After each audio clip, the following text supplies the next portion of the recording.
This is my Matrix Calico Jack slash Poseidon Punisher slash Double Eagle, whatever model this is. This has a Gen 1 fusion engine in it because it's what I have in my M249 and I swap them between the two. So the magazine fitment is slightly different than if it had the stock gearbox in here. So before you get mad at me and says, oh bro, I'm trying to use this with all these mags and this one I had to rock in slightly harder than the other one. No, this is for this gun with the fusion engine in it.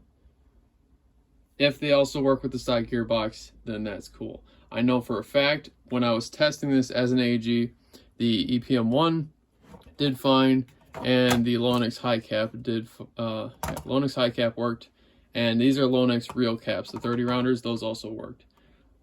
I believe I don't have any Gen 1 BAMs. I don't think the Gen 2s liked it, and that's all the notes I have for that. The original gearbox. As far as I'm concerned, here is the stock magazine. All I'm doing is showing you that they engage and then how they do, like if they're hard to lock in or whatever. So stock magazine obviously works. Yeah, no questions asked.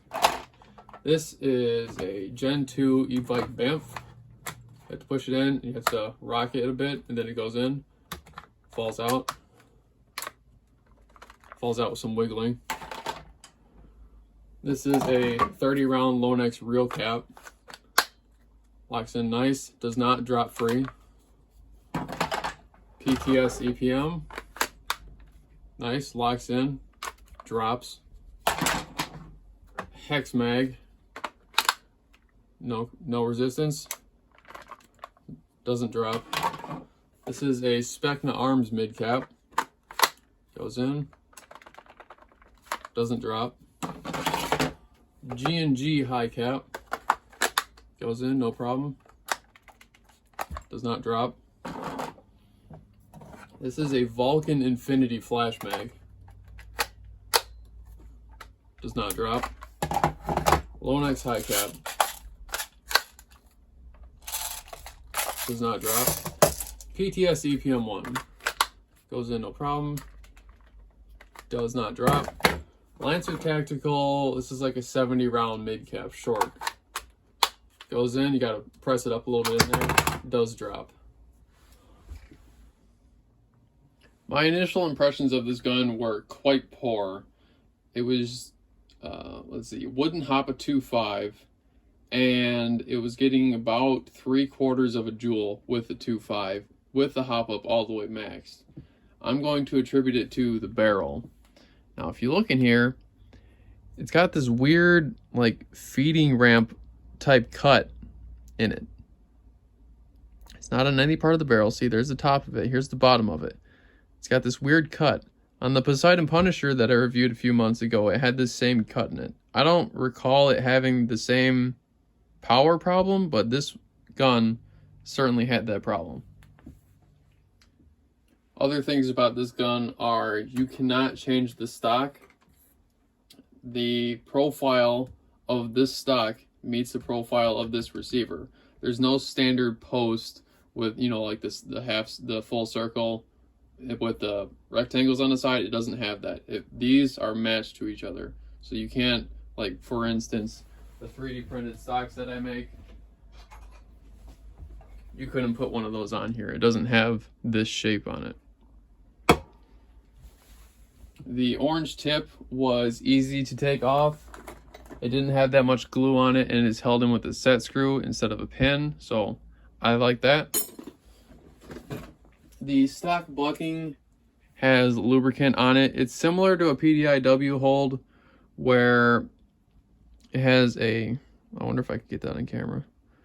Yeah, you can see the nub there. The nub looks like that on the bottom here. That's just the rib on top. Don't worry about that. So that was okay. I don't think, looking inside of it, I don't see much lubricant on it. So I'm not sure why I had hot problems with this bucking. But right now, I have a PDIW hold bucking in this with the stock hop up.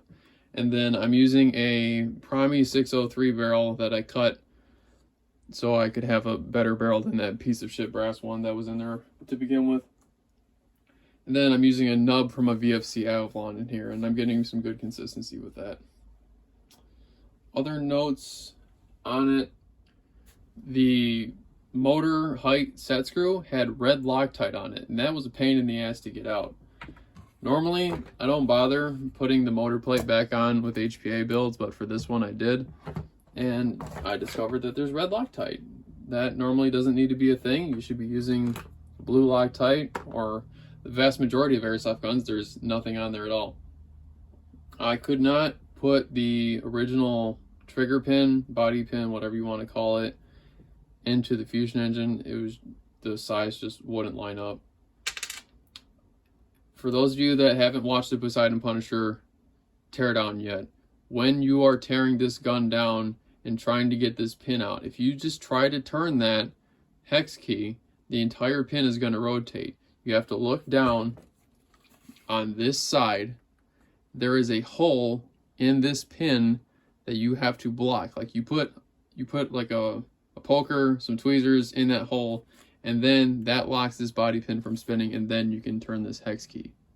That one. It should be about it. It's not an in-depth review. I'm not planning on doing one. I'm happy with it, and that's what matters most. Storage charged 7.4. Fully charged 11.1. Put safe first.